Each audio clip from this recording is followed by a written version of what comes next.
Hello and welcome to another edition of Issues with Jide. Here we talk about actions and inactions of those who shape our political and national landscape and otherwise, and how these affect us or impact us positively or otherwise. I'm Ibrahim Shita. Today on the show, outrage over presence of Reno, others on ambassadors list. And the other topic will be a big task for General Christopher Musa as more than 7,000 Nigerians suffer in terrorist camps. In the course of the program, we take your questions, but first, subscribe to our YouTube channel and drop a question section. It's important to mention that we can only read comments with human names and ones based on the subject matter. I have joining me via Zoom, the maestro himself, Babajide Kolade Otutoju. Good to see you. Good evening, BQ. Good evening, Ibrahim. I want to say a big thank you to Issues with Jide fan Alwan Hassan, who delivered a brand new Apple tablet to me, having noticed that I was using my phone for this program and people and the habit of calling me during the program.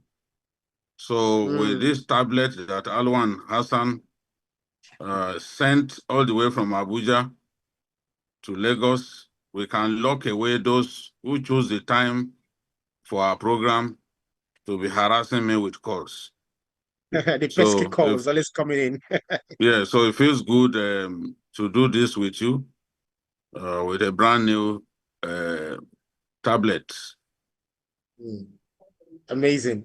We say special thanks to Mr. Musa, yeah? I hope I got the name right. Alwan Hassan. We say special thanks to you. We really appreciate, for the kind gesture and the love that you have for Issues with Jide and indeed BKO and the entire crew at large. Thank you so much. As you will say, Mario. Right. Right, let's get down to brass tacks. Given Nigeria's diplomatic history and political nature of non-career ambassadorial appointments, some argue that, including outspoken public figures like Reno Mokri can work to Nigeria's advantage, perhaps by giving us more visibility or a stronger voice abroad. And we also have the nomination of Mahmoud Yakubu, immediate ANEC past chairman. And people were also of the opinion, if we knew that these are the people we were going to put there, why did the list take that long before we appoint them? Honestly, I wasn't happy myself that it took this long to put the ambassadorial list together. Donald Trump has done a few things for Nigeria. His complaints about the killing of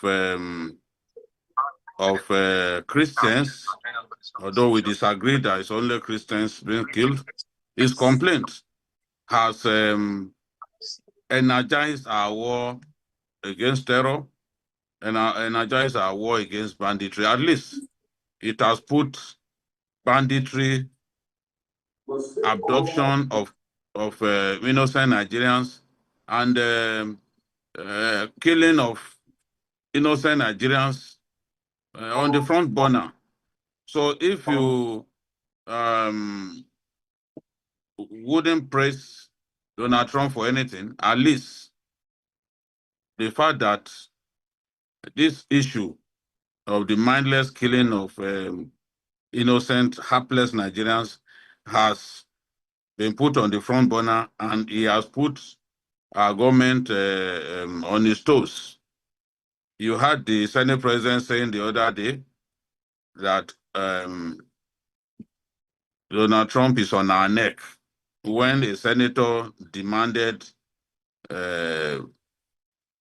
for General Musa to simply bow and go. At least we needed to show the world that that is not our character, that we are on a very serious matter like security, that we were prepared to put, to scrutinize the defense minister designate. So that's that. Now, the ambassadorial lists have come. But like every major step that the government takes, it has come with its fair share of controversy.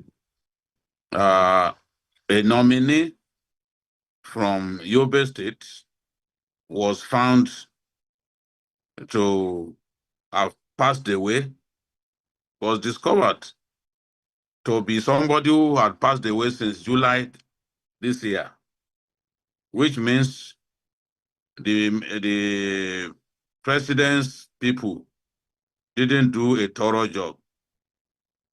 I saw this sort of thing happen during the Buhari regime, but there's no reason for mistakes made during the Buhari regime to be repeated in this dispensation. It makes no sense at all.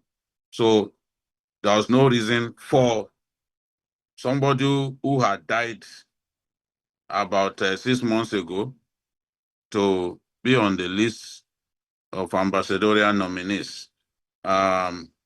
We've had people like Senator Ndume say that the list did not reflect federal character as enshrined under Section 14, subsection 3 of our Constitution. And as far as it's concerned, the president should withdraw that list and come up with a fresh list. I disagree that because there are issues with a few names on the list, the entire list should be withdrawn. This was the same position that I took when we had the debate over the new tax reform bill. Of course, other people disagreed, and the president said no, that he was not going to withdraw the tax bill, but that Nigerians should feel free to condemn whatever they felt was bad about the bill. Invariably, the House of Reps did a thorough job of scrutinizing that tax bill, and today we have a brand new tax law that will kick into effect in January, and everyone was happy in the end. Those who are unhappy, their concerns were looked into, and invariably, the two chambers of the National Assembly had concurrence on that matter, and the issues were thoroughly addressed, and there was consensus in the end, and that controversy has been put to bed. So I disagree with Senator Ndume that the list should be withdrawn, but the representatives of the Nigerian people, the Senate and the House of Reps, are empowered to reject whoever they believe shouldn't be on that list. It doesn't matter whether that person has been cleared by the DSS or not. They have the power to reject anyone that the president has put on that list. Because as we have seen, the president is not perfect. The aides who work with him are not perfect. They can make mistakes. As we saw with the list of people that the president pardoned the other day, it was clear that the aides of the president, the Attorney General of the Federation, dropped the ball. The president had to listen to Nigerians, and he made amends on that list that had some premium grade criminals, given some form of reprieve, which, if it had been allowed to, if it had been formalized, would have even put the lives of some security operatives, especially the NDLA operatives, at risk. So I believe that the National Assembly should do its job. If they do not think that anyone on that list is worthy of being on that list, they should remove the person, and so that we can then have the people who are competent, who are good enough, based on the judgment of the National Assembly, allowed to go and start their work as ambassadors. I think that the matter, the ambassadorial list came in 3 batches of 3, 32, and 65. I don't know if there are still some countries that we have not taken care of. Maybe there are still some ambassadorial positions that need to be filled. If that is true, then the matter of non-adherence to the federal character principle can still be addressed in future. So if the list is long, it came more than 2 years after the president's inauguration, but it's better to be late than never. Many people agree that if we had an ambassador in the US, some of the problems that we are facing with the Americans will probably not have been aggravated, as we have seen. So I agree that an ambassador is the representative of his country. And an ambassador is treated very much like the president of that country and given the prestige that the president deserves. I also agree that no single person can embody all the ideals that we want to see in a person. So there's nobody that is perfect. That one is clear. And just as one of the presidential aides said, the president was not looking for perfect people. He was looking for people who are brilliant, who can represent the country. So he was not actually looking at perfect people. But when you look at this list, 3 persons stand out, or I can say 4 persons stand out in the reckoning of Nigerians that they shouldn't be on the list. The former NIA man, okay, or is he okay? Mahmoud Yakubu, the former INEC chairman, Femi Fani-Kayode, who recently won his corruption case after about 10 years against the EFCC, and Reno Omokri, a man who once called the president a drug baron, but who lately has been praising the president to high heavens. In the case of Mahmoud Yakubu,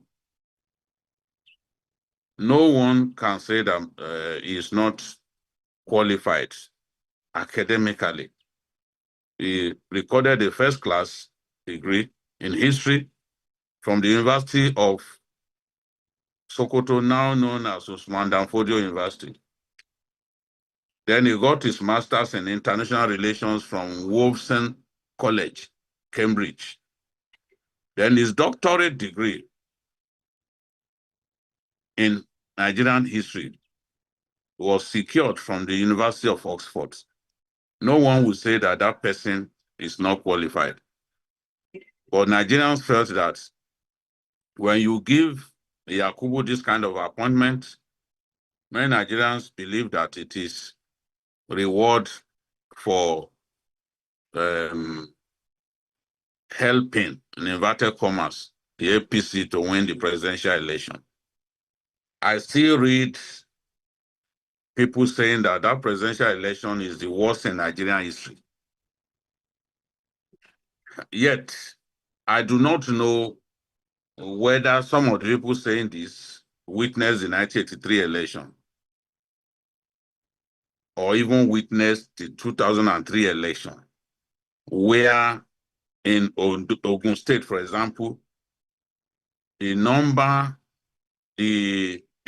votes recorded actually exceeded the number of registered voters. Only into this republic, they used to simply write results.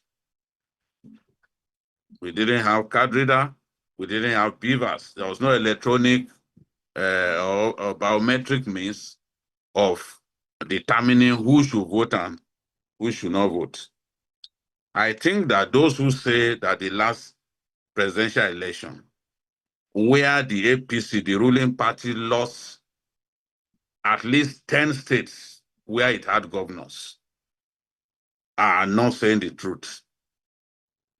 Perhaps they are more concerned about the fact that the party that they didn't expect to win or the individual they didn't expect to win won. But you cannot say with concrete facts that that election was the worst in our history. If you are saying that, it means you know next to nothing about Nigerian history. So that's that. I also do not agree that the president should have put Mahmoud Yakubu on that list. Because for me, putting him on the list would generate a lot of controversy. They should have expected that. That people will say, oh, it was given that ambassadorial posting as reward for rigging the election for the parties. And that's what people are saying. But sometimes leaders want to take their own decision. And President Tinubu said during the media chat that you've given me a job to do. Let me do it the best way that I can. So in some of these instances, he will simply want to follow his mind. And in giving Professor Yakubu that job, the president felt he was doing the right thing. But many Nigerians felt they shouldn't have given him that job. Then we come to Femi Fani-Kayode. Many do not like Femi Fani-Kayode because of his controversial nature, the kind of comments he makes. Some even see him as an ethnic jingoist. They see him as petty. They do not like the way he speaks.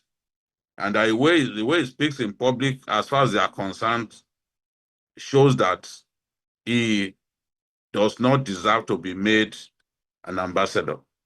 And the role of an ambassador is clear. He is the representative of his country. He promotes, it defends the nationals of his country.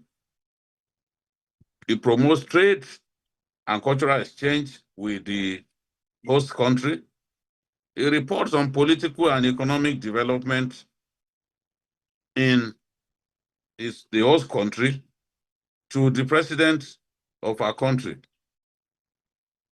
He is like a sovereign of sorts because he gets the privileges that the president should get. So they do not think that Femi Fani-Kayode should be on that list because some of them even accuse him of jumping from one political party to another. But in fairness to Femi Fani-Kayode, he's not the only politician who has jumped from one party to another. Some of the biggest politicians in our country are known to have jumped from one party to another. But the person who stays in a party forever is not necessarily a better person than the one who saw the need to leave a party for another party. And no matter how they describe it, he has not moved around up to 3 or 4 parties. We are talking about 2 political parties now.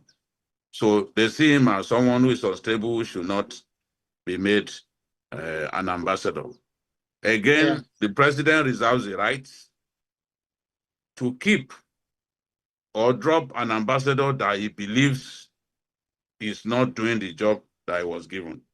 So even if Femi Fani-Kayode gets cleared by the National Assembly, because he believes that having defeated the EFCC, no one can call him corrupt. At least the court has freed him, and is in no case of mission succeeded.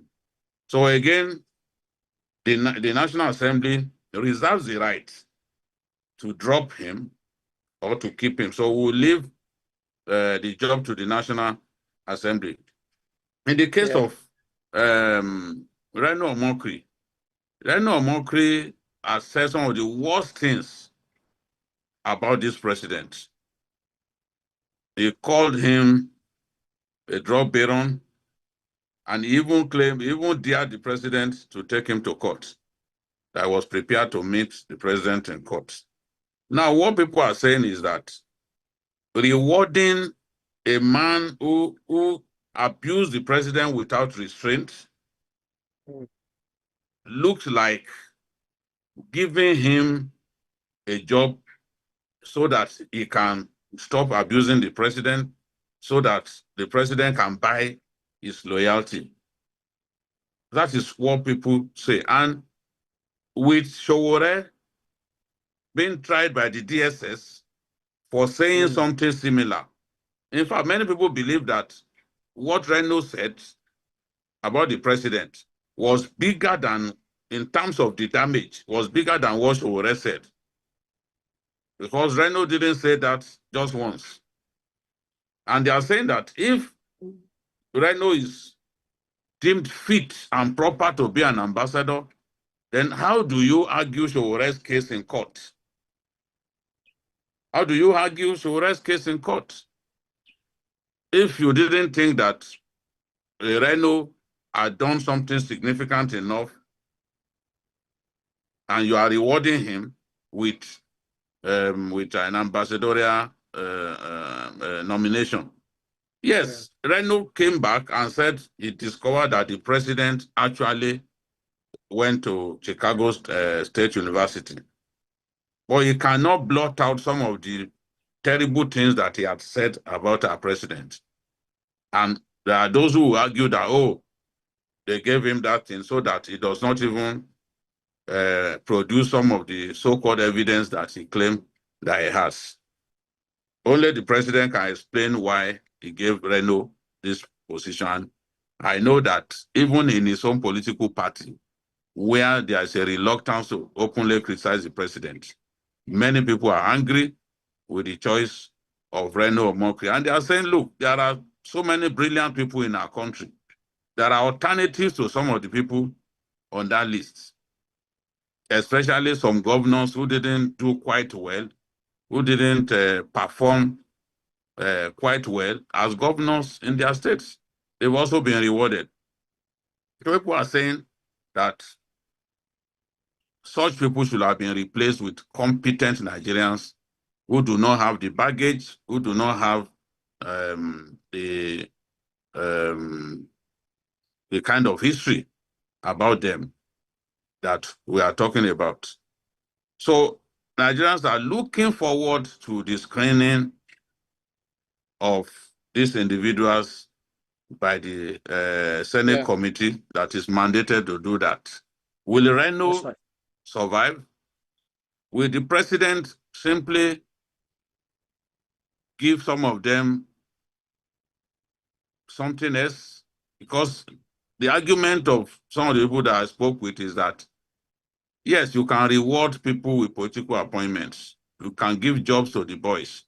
But that ambassadorial appointments shouldn't be, ambassadorial nomination or appointment shouldn't be what you simply give anybody. And that some of the people on that list do not deserve to be made ambassadors. I disagree with people who have come up to attack the NIA man. because he was never found guilty of corruption. In fact, what happened to him, in my view, was simply a setup. And I go back to what the then National Security Advisor wrote about him. Even the money that was kept in that building, according to the National Security Advisor at the time, Monguno, General Monguno, he had permission to keep that money for a project. The NSA had written about that even before that whole problem began. That's But right, some because Nigerians are seeing him as corrupt. You cannot call someone corrupt when no court has adjudged him a thief or a corrupt person. You cannot legally just brand somebody a corrupt person. So I still remember that matter very well. The man, in my view, was set up because some people needed that position. They wanted to put somebody in that position. That's right. And eventually, they had him removed and put somebody, I think, from Casina. So some of the politics, we may not know, we may not have the full range of events leading to the way Oke was treated. But I do not subscribe to people saying he shouldn't have been given that appointment. So it's just a few individuals, really, that Nigerians have issues with. But because of a few, you hear people say, oh, that's a useless list, it's a list full of clowns and all that. You cannot say the list is full of clowns because a good number of them are even career ambassadors. All right, Vicky. Let me take some comments. We're actually far gone into the time. Nelson Adufe says, our president is human, hence could make few errors. However, his ability to make amendments on the list of nominees is high level of transparency. Akim Bola Oluseyi says, good evening, Ibrahim and BKO. Irrespective of some people nominated for ambassadors that are not supposed to be there, there are some good people, good ones among them with dignity. Obi Matthew says, Jide, I really appreciate your informed submissions about national issues. And Lawal Kadri says, Jide, when are you coming to US precisely, California, Los Angeles? Yeah. Okay, maybe when Trump has said he's not coming to Nigeria. I want to hope so. No one wants to go to a country where they have an erratic president. I'm just kidding. Let me take other comments. If Adaora Nwopolo says, if competence is what we are after, Reno is actually more globally connected than half the people shouting. Diplomacy needs visibility, not anonymous faces. Michael Uzoaru says, how do you preach unity and then nominate divisive online personalities? Diplomacy is not Twitter. It requires calm heads. And then Kunle Hassan says the outrage is emotional. But the question is, what does Nigeria gain or lose from these appointments? That's the real issue. All right, because of our time. On the security front, with reports that over 7,000 Nigerians are currently being held in terrorist camps, the pressure on General Christopher Musa, now at the helm of defense, is enormous. How do you assess the magnitude of this humanitarian security crisis, and what immediate structural and strategic challenges lie ahead of him? I pity General Christopher Musa. He's my friend. I remember when I went on journalist hangout and I nominated 4 service chiefs to the president. Nominated them. General Musa and General Lagbaja were among the 4 persons that I nominated. I also nominated General Ezugu, a former theater commander of the Operation Adenkai, who built that giant Nigerian-made mine resistance and ambush protected vehicle. He's a Nigerian hero, no doubt about it. General Ezugu. I also nominated the corps commander of the elite armored corps of the Nigerian army. In the end, the president picked two of them because I made sure that I sent that the nominees, their names, to somebody very close to the president.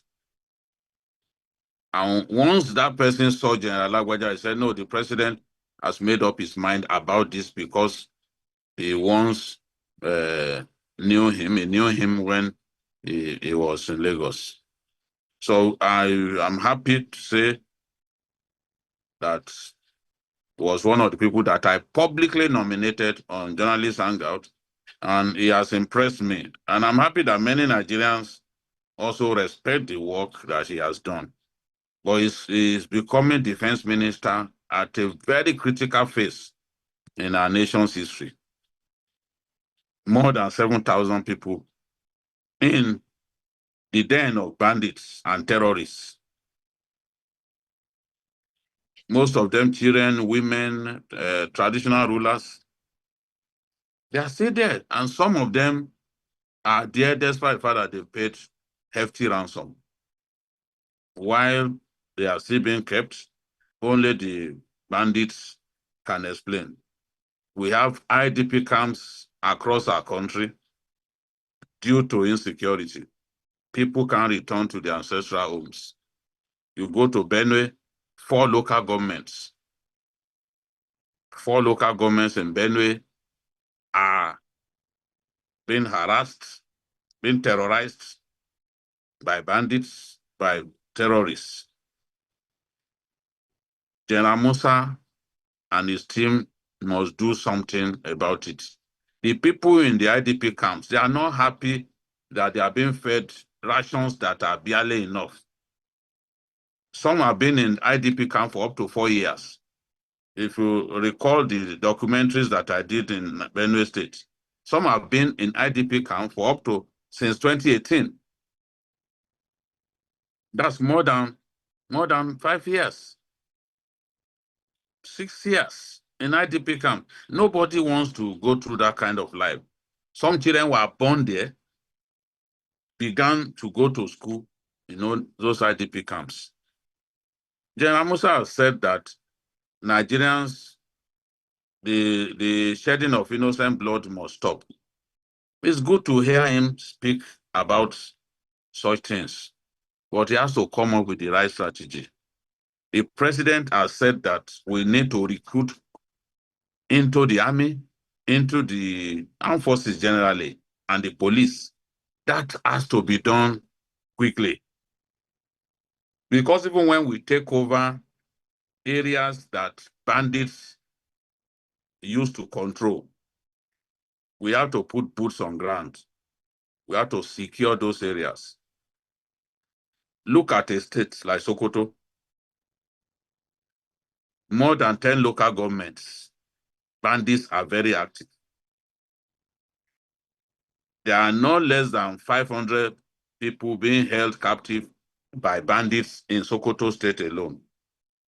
As we speak, at least 339 people picked up in Niger, that's St. Mary's Primary School, Papiri.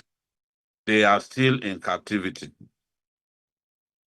315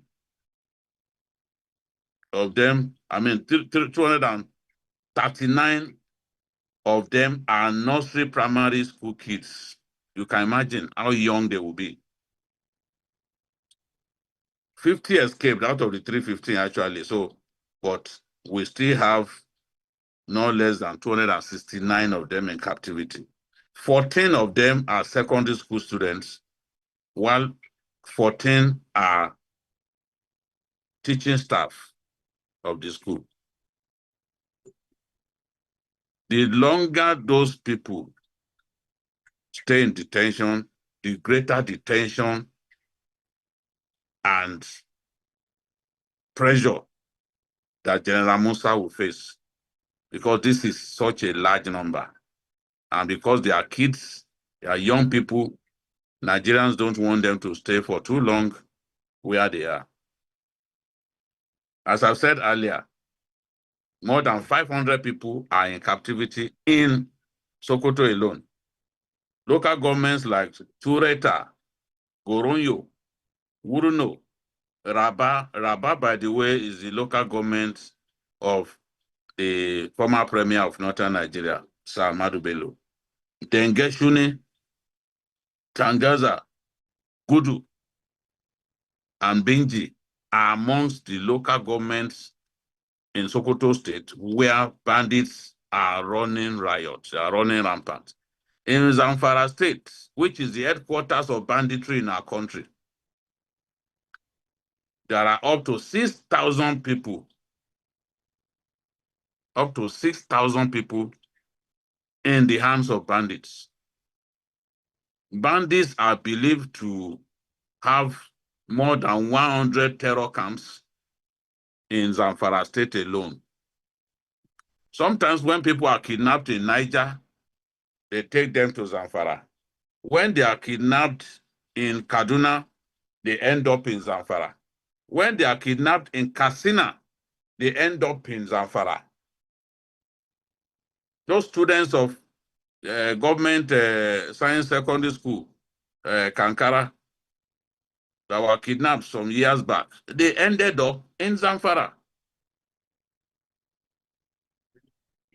Quranic pupils of Quranic school that were kidnapped in Tegina,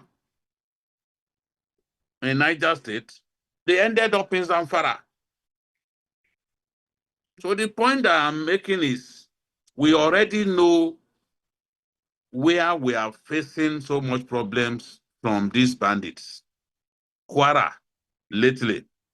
Kano, we are beginning to see banditry in Kano.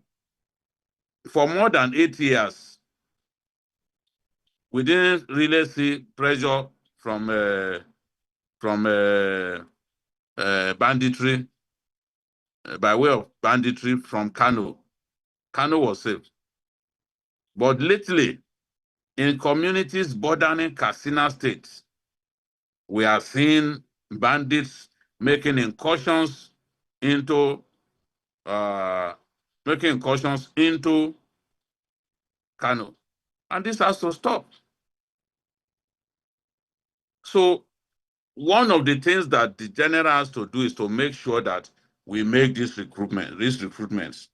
Yeah. As I said on Journalist Hangout, we have less than 60,000 civil defense operatives, and only about half of them have guns. We need to buy guns for our civil defense operatives. We need to recruit. This is the time. We have no choice now. Yeah. The president has declared an emergency of security, and he has to roll out the funds now for us to buy equipment, for us to train our personnel, for us to recruit into all the armed forces. Even civilian JTF, we need to recruit. We need to recruit into, can you hear me? Yeah, I can hear you. We need to also recruit into the forest rangers, because the president has said that we need those forest rangers to secure our forests. Now is the time to make that recruitment happen. I don't understand the delay. How do you announce that you want to do something and it's taking eternity for it to happen? Those forest rangers, they are training, they've been trained. I understand that they've been trained. Now is the time for us to unleash them. Now is the time for state police, for us to expedite action on state police. All we need to do is increase our capacity to defend our people. It's very crucial. No matter the strategy that you have, you need men. We are under-policed as a country. Brian, we are under-policed, thoroughly under-policed. We don't also have enough soldiers. So something has to be done. If the defense minister can expedite that, that will be the first step towards defeating banditry in our country, towards defeating terrorism, and people will begin to see the impact. That's right. Nelson Adufe says President Tinubu should be applauded for General Musa, who is capable of the job, than just someone who will occupy space and things kept going wrong. The terrorists are on the run now. I'd mentioned Musa. Okay, let me get that. Yeah, I also have the comments coming from what's his name? Right. You also have the comments coming from Bilkis Adamu saying that if anyone can reorganize our military response, it's Christopher Musa. His track record in the Northeast speaks for itself. Chinedu Ogbona says, we've tried politicians, maybe letting a professional soldier lead the fight will finally bring results. Rita Wunkeye says, we have had tough talk before. No ransom, no negotiation. But where is the plan for the lives already trapped in these camps? And Dan Lamy Usman says, more than 7,000 captives and government still speaks in press statements. Musa's challenge isn't strategy, it's political will. Miriam Sadiq says, my cousin has been missing for 2 years. I just pray Musa remembers that behind every statistic is a real family waiting. Benjamin Obasoje says, 7,000 Nigerians in captivity and yet life continues like it's normal. We have been numb. Musa must break this cycle. Because of our time, we're actually out of time. Let me quickly squeeze in this question. I hope you'll be able to answer these in about 2 minutes or less, if you can. During the screening, General Christopher Musa declared that there should be no negotiation, no ransom payments to terrorists, advocating for tougher legal and enforcement approaches and unified national data systems, linking identity, banking, and security. From a legal and practical standpoint, how feasible is no ransom policy in a context where many victims are civilians, sometimes from poor communities, and given Nigeria's history of ransom-oriented releases? Very quickly. No, I don't think that can work for now. I don't think when you are helpless and you love that member of your family who has been kidnapped, you love them so much, you are going to pay ransom. You are going to pay ransom. I can tell you that even soldiers, when they kidnap their men or their officers, when bandits kidnap their officers, they end up paying ransom.